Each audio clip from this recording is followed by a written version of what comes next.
গোপন সংবাদের ভিত্তিতে বাগবাসা আউটপোস্টের পুলিশ অভিযান চালিয়ে পূর্ব হুলুয়া ৬ নং ওয়ার্ড এলাকার অভিজিৎ নাথ নামের এক কুখ্যাত হেরোইন ব্যবসায়ীকে আটক করতে সক্ষম হয়। পরে তাকে তল্লাশি করে তার কাছ থেকে ৩টি সাবানের বাক্সে মজুদ ৩ প্যাকেট নিষিদ্ধ হেরোইন উদ্ধার করতে সক্ষম হয় পুলিশ। এ মর্মে উত্তর জেলার পুলিশ সুপার ভানুপত চক্রবর্তী জানান, গোপন সংবাদের ভিত্তিতে অভিযান চালালে উঠে আসে এই সাফল্য। তিনি জানান, ধৃত যুবকের কাছ থেকে ৩ প্যাকেটে মোট ৪৫ গ্রাম হেরোইন উদ্ধার করা হয়েছে, যার কালোবাজারে মূল্য আনুমানিক ৩০ লক্ষাধিক টাকা। সেই হেরোইনগুলো কামেশ্বর এলাকার বিক্রির উদ্দেশ্যে নিয়ে এসেছিল।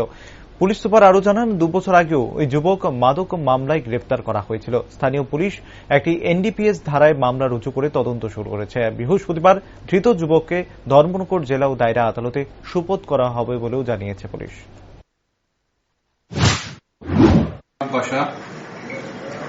কামেশ্বরে একটা রেড করেছিল,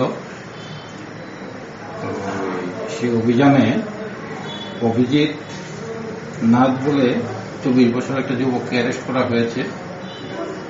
তার কাছ থেকে প্রায় ৪৫ গ্রাম ব্রাউন সুগার পাওয়া গেছে, যেটা একটু পিকুলিয়ার কোয়ালিটি। নর্মালি আমরা যেটা পাই সেরকম না, নতুন মাল একবারে। তাকে অ্যারেস্ট করা হয়েছে, ব্রাউন সুগার সিজ করা হয়েছে, ধর্মনগর পিএস একটা কেস হয়েছে। এবং এই অভিজিৎ নাথকে আমরা প্রায় ২ বছর আগে আবার অ্যারেস্ট করেছিলাম, দ্বিতীয়বার অ্যারেস্ট হয়েছে এইসব কাজে যুক্ত থাকার জন্য। স্যার, কামেশ্বর কি কারোর বাড়ি থেকে তাকে অ্যারেস্ট করা হয়েছে? সে বিক্রি করার জন্য নিয়ে যাচ্ছিল, সেই সময় তাকে ধরা হয়েছে। তার বাড়ি হুড়ুয়া, কামেশ্বর থেকে ধরা হয়েছে। স্যার, তার বিরুদ্ধে কি কিভাবে কেস কি হয়েছে? এনডিপিএস দ্বারায় মামলা হয়েছে, মামলা তদন্ত চলছে। কত টাকার মামলা হবে?